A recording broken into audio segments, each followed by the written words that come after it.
It's the lightning track from the afters. CCFM 107.5, 8 minutes to 8 o'clock. And so great to be joined by Graeme Schnell, who heads up Focus on the Family Africa, all the way in KwaZulu Natal. Good morning, Graeme. Are you well, Good sir? morning. I'm very well, thanks. Good to be with you, Jonathan. So good to be with you as well. So, Graeme, the head office of Focus on the Family Africa is based in KwaZulu Natal. And last week was a week of terrible violence, looting, and so forth. Please just tell us, what did you guys experience and what happened? Yeah, no, it really was quite terrifying. I mean, I'll go back to the Sunday. My wife Alison was actually in the mall that's right near our house. We've got a mall that's about 1 kilometer away from our home. We live in a little suburb called Waterfall, and the office of Focus is in Hillcrest, and those two communities are right next to each other. She was at the mall shopping for my daughter's birthday, which was just this week, Monday. Thank the Lord she did that shopping on Sunday, because there was no shopping after that. She was actually asked to leave the mall on that Sunday because there was already some stirring. They were burning tires in the road just outside. And so she was kind of like kicked out of the mall. All the shops were closing. But then it turned out that nothing happened in the mall. In fact, it was a bit of a ruse, they said, to rob a shop across the road in another little center. And so we thought, oh, well, that was all. Actually, they just kind of used this rioting thing as a ruse to rob the cash from this other shop. But then Sunday night, it began, and there was some looting and burning of a storage facility, also not too far away from that same mall. And so on Monday, we woke up to the news that this storage facility had largely burnt to the ground, we believed. And we're quite disappointed because Focus has 3 units in this storage facility. And so one is filled with stock books and training manuals, and the other 2 with food that we supply to orphan care points, orphans and vulnerable children, and Sure. child-headed households. But Monday, I still thought I'd get into the office. I told the staff, listen, don't travel unless you know it's safe. But I thought I'd come in just to kind of be here for those who might have made their way here. But I couldn't get in. The roads were blocked. Every time I took a different route, people were saying, don't go that way. They're stoning cars. So I went home and we were having a planning meeting for the whole day, my management team. But we were so distracted because literally there was I was sitting in my home and we would hear gunfire, and it sounded like explosions happening throughout the day. And lots of the community WhatsApp group, which I've never been a part of, but my wife has been, was just ringing with, okay, this is what's happening and we need help here and there. And so I joined the community policing forum and did my stint that evening. Went to the top of my road and already heard stories of guys that had dodged some bullets at the top of my road. And so I was there with my hockey stick to play my part. And it was quite scary, just not knowing what's going to happen. The mall we knew was currently being looted. There were thousands of people who had come from 2 different communities that kind of converge at that mall. And so it was just being decimated. And our job from a community perspective was just to guard the entrances of this residential area. And they kept saying, which I think was 100% right, listen, we are not to engage the looters. If they want to take stuff from the mall, it's too late to try and stop anything of that regard. But we want to prevent them from coming into the residential areas. And so that was really the concern, that was the fear, and that was our job. And thank the Lord again, there was no even attempts really to come into the residential areas. And I think that's true largely across KwaZulu-Natal. There were some home invasions, but very few. Largely the intention was to get into these malls and these storage facilities, warehouses, factories, and that's primarily what they did. But we didn't know that at the time. We weren't certain. So there was a lot of fear. There was a lot of anxiety. The staff, just touching base with all of them, everyone's got their war stories and where they were involved and what they felt and what they heard and what they saw. And I think everyone was really shaken. But again, we really give honor and glory to God that everyone remained safe. And then it shifted, from Monday, Tuesday to Wednesday, I think started to calm down a little bit. And then it was a case of, but now where do we get petrol? Where do we get food?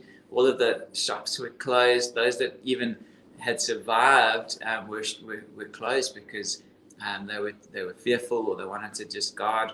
And then they started to open, but there were queues. I mean, I heard countless stories of people who queued for as long as 9 hours to get into a shop, and by the time they got in, there was nothing left. I mean, the bread and milk was gone, before the first person got in, and then it was just, what could you get? Maybe you can get a bicycle repair kit, or or I don't know what. Maybe you managed to get a muffin or something, but. So it was quite something. We just laid low. We had enough supplies to kind of get us through. We were just rationing. Both of our cars had no petrol, so that was before this whole thing happened. We were on empty, so that was a concern. I queued for about an hour and 15 minutes just to get 15 liters. They were kind of rationing the fuel and saying you can each have 15 liters. So that at least got me enough to kind of get around for a couple of days. But I was also quite amazed at how quickly it turned around. Once things settled down and they managed to open the roads, and then we just saw tankers coming in, the fuel stations got more fuel. And within a couple of days, even the food, the shops got stocked. And what went from having to queue for 9 hours came to being able to get in and out as you normally would over about 2 days. And amazing to see the stories and testimonies and scenes of where you really can see God working. And so, yes, it was terrifying. Yes, it was ugly. And yes, there was a lot of, the enemy seeking to steal, kill, and destroy. But God showing his true colors and the life that comes from him. I mean, scenes of just sporadic prayer meetings, scenes of staff worshiping outside the shop as it's about to open, even after it had been looted. I was amazed at some of the stores that opened within days of being really badly looted and quite badly damaged. But they managed to pull things together and even open these stores. But more than the miracle of them opening, the miracle of people worshiping at the storage facility. There's a scene of a lady. There was a piano that survived, being stored in one of these units, and it had been wheeled out onto the tarmac. And this lady was just playing "How Great Is Our God," and somebody came up with a phone just filming the scene, and you just think, honestly, I mean, we've been at that storage facility over the last number of days, just trying to kind of compile what was remaining of what we had there, and it looked like a war zone. It was just everything was just everywhere. It was burning. It was still part of our one unit was completely burned. It was still in flames about a week after it had initially been set alight. I mean, boats were stored there that you couldn't even see there were boats anymore. It was just the engine and ash, and caravans, and the actual building. I think they're going to have to knock it all down. There's probably about 1,500 storage units within that facility, just like single garages, and they were all completely wiped. And yet again, a miracle in that our one unit that had the stock was primarily rescued or left. There was some damage, some of the stock burnt on the one side because the unit next to ours was in flames, and so the whole wall got so hot that it kind of singed the boxes and melted the CDs, and so there was some damage, but a lot of that stock we were able to reclaim. And one of the units that had food, so we've got an immediate supply of this food. It's a sort of dry rice, soy, vitamins package that we provide, And so we were able to get a number of boxes out of that unit. And I mean, a story again of the community stepping in. I phoned Transworld Radio, another partner in the Christian media world, who had an office also near to us in Hillcrest, to say, listen, have you guys got space, any chance? And before I could even ask the question, they were saying, absolutely, anything we can do to help. We're all too glad to do what we can. So amazing, out of the ugliness, out of the ashes, there have been beautiful scenes. But it is, I've got to, even with my team, on the one hand, I'm always the eternal optimist. I want to move on, and there's this beautiful, we're rebuilding, we're, this beautiful community, we're resilient, we stood against this and we've survived and we're stronger for it. But I have to hold in tension with that, the reality that some people had experienced trauma.